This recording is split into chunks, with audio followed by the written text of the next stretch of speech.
Hey everyone, welcome back to Streetwise Economics.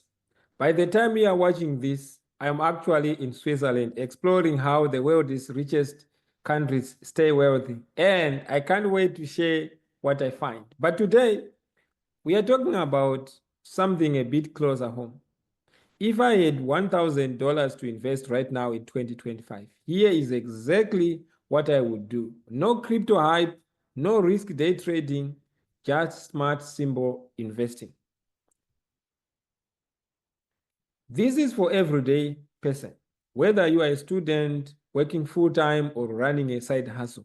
If you are tired of watching your money sit in your low interest account or disappear in Uber Eats orders, this is a video for you. Number one,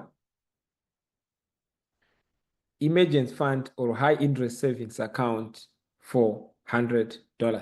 Before you even touch the markets, I would lock $100 for a safety net, and I would take $100 and put it in a high interest savings account. Why? Because life happens. And investing shouldn't come at the expense of peace of mind. Think of it like financial oxygen. Number two, broad market ETF, exchange traded funds such as SPY. I would put 500 of the 1,000. So with $500, I would go straight into the broad market ETF like SPY. Why? Because historically, SPY, which is an exchange traded fund that tracks 500 companies, which is a basket of companies that are publicly listed in the US, it has averaged about 10% return annually. It's a low maintenance, diversified, and you're basically betting on the entire US economy instead of one company. That's what I would call a core foundation. But again, this is just meant for educational purposes, and it's not a recommendation for you to necessarily buy this. You have to do your own research, but just take time, see their fees, look at it, because now with the changing environment in the US, things might be different. But this is what this ETF has returned in the past. But history may not necessarily predict what will happen in the future. Now, step number three, I would put $100 in education, books and courses. So I would invest in my brain first and foremost, and I would spend $100 on books or a course that teaches a long-term investing principles. Personally, the books that transformed my financial future include Quit Like a Millionaire and The Psychology of Money. They changed the way that I think about money, but also another game changer for me, of course, I took a course by a guy called Phil Town. He's a hedge fund manager. And from what I've seen, he also follows Warren Buffett's style of investing with what he calls Rule One investing. I learned about quite a lot of things, right? How to value companies and to invest like professionals in just 3 days. I remember, I think I paid, it was almost like $500, right? But now I think they sell the course for about $98. Now, of course, I also have a book. If you want to learn, I've summarized my experience, The Intelligent Millennial Investor. So that's something that you can also consider.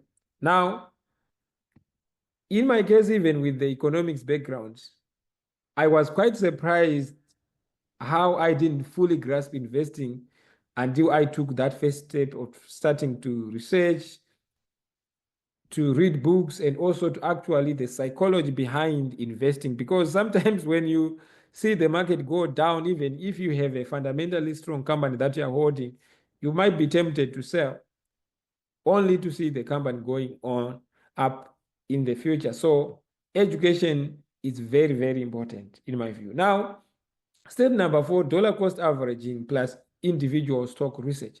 Timing the market is almost impossible. That's why I prefer to dollar cost average, meaning I would invest small amounts regularly, especially when the market dips. For example, today I'm recording this video on the 10th of April. I just bought shares for booking and Mercado Libre. I just put in 500, 500. Thankfully, my broker I use, they allow for fractional shares. So I just did that. It went down and I want to hold this for the long term. I've done research, of course, to understand the fundamentals, and these are individual companies. So I just do that when the market drops, right? Regularly. So that said, I would start off by researching individual companies too. Whilst let's say I would be putting most of the money in the ETF, like the S&P 500 ETF, like SPY as an example that I shared.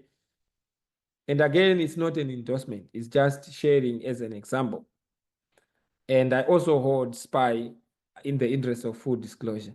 So after I have that, like I said, I would start researching individual companies too, but I would never put more than 5% of my portfolio in a single stock for a start. Only after I do deep research, that's when I would even consider buying those stocks. For example, President Trump's tariff news earlier this year caused some major stock market pullbacks.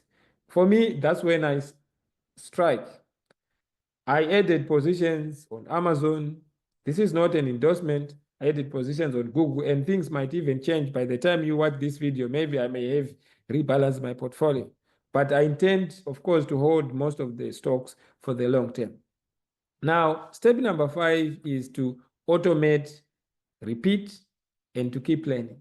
Once you have got this structure, in my case, I would automate it, set up recurring investments, keep reading, watch relevant YouTube content like this channel.